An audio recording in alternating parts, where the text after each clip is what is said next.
You felt it before, haven't you? That creeping sensation when the room is dark, the house is silent, and you're lying in bed, staring at the ceiling. You tell yourself it's just your imagination. The shadows shifting in the corner are just tricks of the light. The noise you heard, probably the wind, but deep down a whispering doubt lingers. What if you're not alone?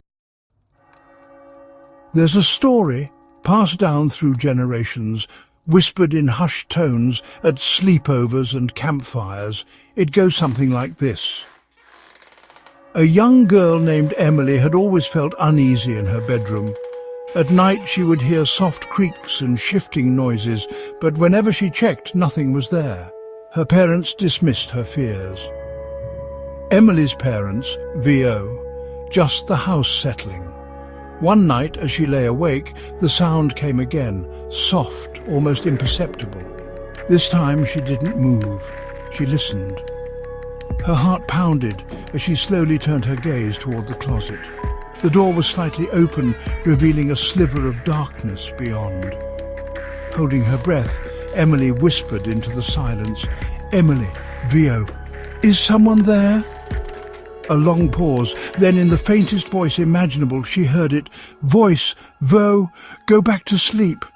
Terror seized her. She bolted from her bed, screaming for her parents. They rushed in, turning on the lights. The closet was empty, but the door was still swaying, as if something or someone had just slipped away.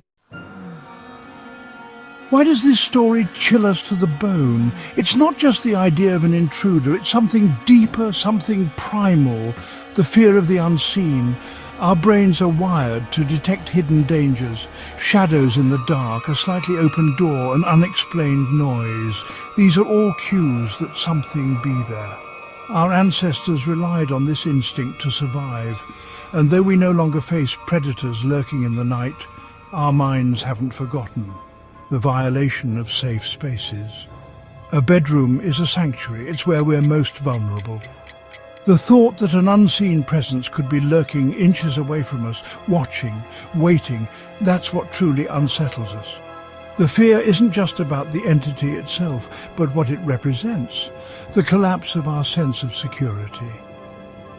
Reality blurring with fiction. The most terrifying legends are the ones that have traces of truth. Over the years, real-life cases have surfaced.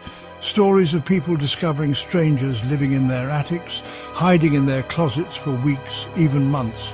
The line between horror fiction and actual events is thinner than we'd like to believe.